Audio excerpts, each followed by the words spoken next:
एक झाड जर 50 वर्ष जगलं तर ते काय देतं, तर ते 17 लाखाचा ऑक्सिजन जातो, 34 लाख रुपयाची माती वाहून जायचं थांबतं, 34 लाख हवेचे प्रदूषण कमी करतं, पक्षी फुलपाखरं मधमाशा खायला देतं. मग एक झाड जर 50 वर्ष जगलं तर 1,06,00,000चं कॉन्ट्रिब्युशन देतं. म्हणजे संतांनी सांगितलेलं आहे. आता शास्त्रज्ञ एका झाडाचं महत्त्व आहे. मग एक झाड जर समजा 1 कोटीचं असेल तर आता पण 15 लाखापेक्षा जास्त आज झाड आपण लावलेली, तर आपण मला असं वाटतं की आपण सगळ्यात जगात जास्त श्रीमंत माणूस झालेले आहे.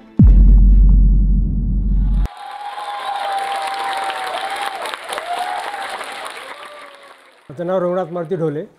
मी पुण्याचा. गेली 30 वर्ष वृक्ष लागवड संवर्धनाबाबत काम करत आहे.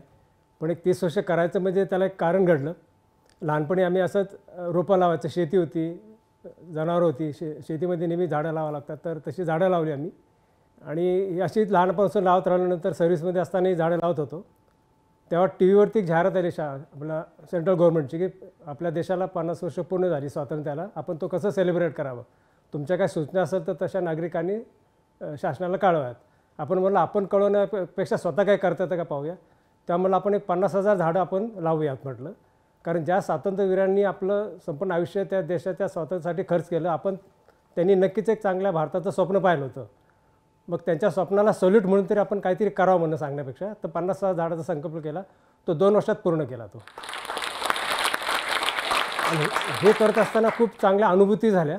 आणि मग त्या अनुभूती झाल्यानंतर असं वाटलं हे आता काम आपण न थांबवता पुढे आपण चालू ठेवावं.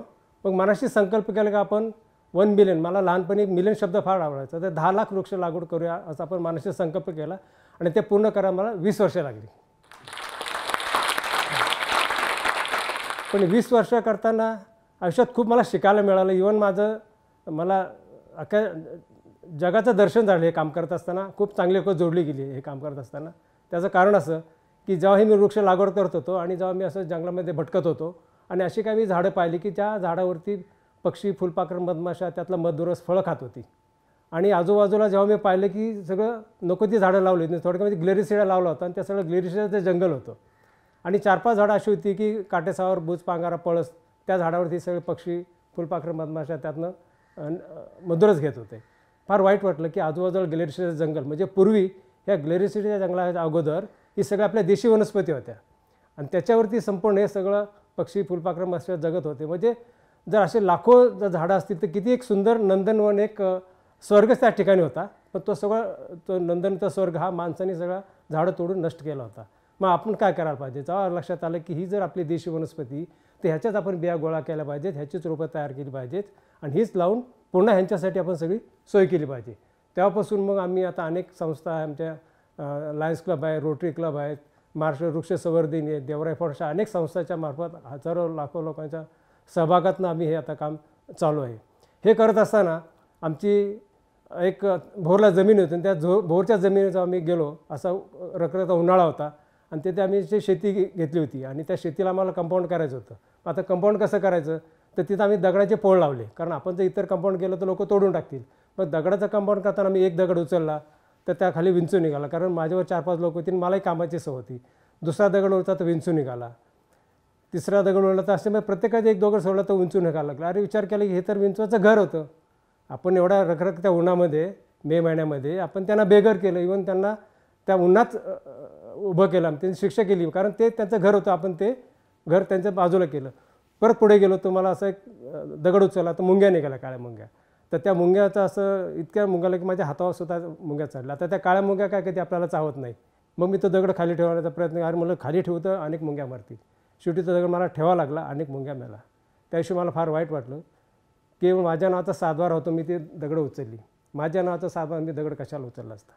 आणि ही जी आपण जमीन ही आज मी म्हणतो माझी, पण खूप हजारो लाखो वर्षापूर्वी ही जमीन आधी पक्ष्यांची, फुलपाखरं, मधमाशा, झाडांची जमीन होती, माझी नव्हती. मी तो उपरा आहे आणि मी उपरा असूनसुद्धा मी त्यांना बेघर केलं. ह्याचं फार मला वाईट वाटलं. असंच हे काम करत असताना, वृक्ष लागवड करत असताना एका ठिकाणी आमचा गार्डनचा व्यवसाय आहे. इकडे आम्ही अशी झाडांची कटिंग करत होतो. तिथे शेवंचे झाड होते. शेवंचे मोठमोठी त्या झाडाला पानं असतात. त्या पानाच्या पाठीमागं बऱ्याचशा पक्ष्यांनी, बुलबुलींनी घरटी केली होती.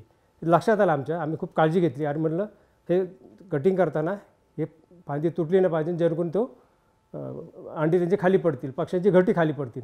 शेवटी आमच्यातनं चूक झाली. एक फांदी खाली पडली आणि त्या फांदीवर खाली पडली तर ते 3 अंडी होती, ती अंडी फुटली आणि शेजारी बुलबुल होती, चिवचिव करायला लागली. तिने पाहिलं की तिच्या डोळ्यासमोर 3 अंडी फुटली. असंच एक 2 महिन्यापूर्वी असंच मागे मी पाहिलं, तो आमचे सून ती गरोदर असताना असं तिला एकदा अचानक तिचं पोट दुखायला लागलं आणि नको ते झालं. शेवटी ती अशा खांद्यावर हात डोकं ठेवून रडायला लागली. असं का झालं? खूप तिला दुःख झालं. मला ती 3 महिन्यापूर्वीची बुलबुल आठवली. तिचेसुद्धा ते अंडी खाली पडली होती आणि तीसुद्धा अशी ती तडफडत होती. तिलासुद्धा वाईट वाटलं. हिला मला जसं वाटलं आमच्या सुनीला जसं दुःख झालं तसं त्या बुलबुलसुद्धा दुःख झालं होतं. ह्या घटना आयुष्याचं सगळं दिशाच देऊन गेल्या की जसं माणसाचं जसं आयुष्य आहे तसंच फुलपाखरं, मधमाशांचं, किडे मुंगे ह्यांचंसुद्धा आयुष्य असतं आणि त्यांच्या जेवढं जीवनाला महत्त्व आहे, त्यांना जेवढं दुःख आहे आपल्या तेवढं दुःख काय कमी नाही. म्हणून हे असंच आम्ही काम करायचं ठेवलेलं आहे आणि असं चालू राहिलेलं आहे. आता आम्ही अनेक प्रकारचे वनस्पती तयार करून जिल्ह्याच्या ठिकाणी एक देवराया उभा करायचा ठेवलेलं. अनेक प्रकारचे वनस्पती एकत्र लावायचं आणि त्याची आपल्याला भविष्यामध्ये सीड बँक करायची आणि त्या झाडावरती पक्षी, फुलपाखरं, मधमाशा आनंदाने राहतील आणि आपलं त्यांचं संपूर्ण आयुष्य त्या ठिकाणी चांगलं काढतील. आता असं नेहमी वाटतं की आपण ह्या झाडाचं करावं त्यापेक्षा दुसरं काय करू नये. नंतर माझ्या असं एक वाचनात आलं होतं, एक झाड जर 50 वर्षाचं जगलं तर ते काय देतं? तर ते 17 लाखाचं ऑक्सिजन जातो, 34 लाख रुपये ती माती वाहून जायचं थांबतं, 34 लाख हवे ते प्रदूषण कमी करतं, पक्षी, फुलपाखरं, मधमाशांना खायला देतं. मग एक झाड जर 50 वर्षात जगलं तर 1,6 लाखाचं कॉन्ट्रिब्युशन देतं. म्हणजे संतांनी सांगितलेलं आहे. आता शास्त्रज्ञ एका झाडाचं महत्त्व आहे. मग इतकं जर मोठं जर महत्त्व असेल तर आपण हेच काम का करू नये. आतापर्यंत आम्ही जवळजवळ 15 लाखाच्या वरती वनस्पती तयार करून लोकांना लावायला दिलेल्या आहेत. कधी कधी असं वाटतं आपण श्रीमंत असावं. मग एक झाड जर समजा 1 कोटीचं असेल तर आतापर्यंत 15 लाखापेक्षा जास्त आज झाड आपण लावलेली आहेत. तर आपण मला असं वाटतं की आपण सगळ्यात जगात जास्त मी श्रीमंत माणूस झालेलं आहे.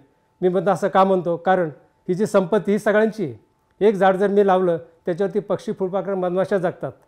म्हणजे एका झाडाचा उपभोग जितका मी घेईल तितकीच एक मुंगी घेईल, तितका एक पक्षी घेईल, तितकंच एक जनावरं घेतील, तेवढे म्हणजे एका झाडाचा उपभोग सगळं होतील. आज एखादा व्यक्ती जर स्वतः श्रीमंत असेल तर त्याचा श्रीमंतीचा उपभोग त्याच्या फक्त घराला, मित्रांना तेवढाच होईल. पण एका झाडाचा उपभोग निसर्गामध्ये सगळ्या घटकांना होईल. मग आपण आता अशी संपत्ती निर्माण करायची की शाश्वत असेल. आता आपल्याला बरं वाटतं, मला पण नेहमी वाटतं की आपण खूप जसं श्रीमंत आहोत तसं आता टाटा आहेत, बिर्ला आहेत, मोठमोठे अंबानी हे साहेब खूप मोठे श्रीमंत आहेत. पण त्यांची श्रीमंती अशी विभागलेली. पण ही झाडांची श्रीमंती ती सगळ्यांना समप्रमाणात मिळते. आज एखादा रिलायन्स कंपनीचा माझ्याकडे शेअर असेल 50, अंबानी साहेबांचे लाखो शेअर आहेत, तर त्याप्रमाणे त्याचा आपला उपभोग होतो. पण ही झाडांची श्रीमंती अशी की त्याचा सगळ्यांना समप्रमाणात उपभोग होतो. अशी संपत्ती आणि ती चिरकाळ टिकणारी. तर आपल्याला अशीच संपत्तीची गरज आहे ज्याच्यामध्ये जो शाश्वत संपत्तीची गरज आहे की ज्याच्यामध्ये ही संपत्ती चिरकाळ टिकणारी. म्हणून मला असं म्हणायचं की जे काय आपलं जे आयुष्य आहे, आपल्या जसं आपण आपल्या फॅमिलीमध्ये मुलांना, मित्रांना जितकं आपण महत्त्व देतो, जितकं त्यांची काळजी घेतो, तितकीच आपण या झाडांची, पक्षी, फुलपाखरे, मधमाशांची काळजी घेतली पाहिजे. ह्या सगळ्यांची जर आपली काळजी घेतली तर मला असं वाटतं आपलं सगळं कुटुंबसुद्धा संरक्षित राहील. कारण इतकं आता आपण म्हणतो की ग्लोबल वॉर्मिंग आता जे काय नेहमी आता कॉमन शब्द झालेले, हे का होतं आहे? कारण याला माणूसच जबाबदार आहे. कारण अनेक पिढ्याचं मागे आपण गेलो, ह्या सगळं जंगलाचा ऱ्हास माणसानेच केलेला. कारण पूर्वी 90% जंगल होतं, ते 14%ला आलेले. 14% जंगल काय होईल आपल्याला माहीत नाही. त्यामुळे इथून पुढे जर आपण झाडं लावली, त्याचं संवर्धन केलं तरच आपली ही पृथ्वी टिकणार आहे. आपलंसुद्धा ह्याच्यामध्ये अस्तित्व टिकणार आहे. आणि आपण जे आहोत, आपण जसं आपल्या कुटुंबाचा विचार करतो तसंच झाडं, पक्षी, फुलपाखरं ह्याचासुद्धा आपण विचार करावा. आपण नोकरी, व्यवसाय, धंदा याचा जसं विचार करतो तर ह्याच्यासुद्धा साठी आपण आपला वेळ द्यावा, आपण खर्च करावा. ही आपली मातृभूमी जशी पूर्वी स्वर्ग होता, ही पूर्वी जंगलं म्हणजे स्वर्गच होतं, तसे आता त्या स्वर्गाचा ऱ्हास होत चाललेला होता. तर तीच जंगलं तीच आता आपण उभारायची आणि स्वर्गाची पुन्हा निर्मिती करायची, जिथे सगळे पक्षी, फुलपाखरं, मधमाशे सुखाने खातील, पितील, नांदतील आणि समृद्ध राहतील. धन्यवाद. हा व्हिडिओ आपल्याला कसा वाटला हे आम्हाला कमेंट सेक्शनमध्ये कळवा आणि आपल्या मित्रांसोबत शेअर करायला विसरू नका.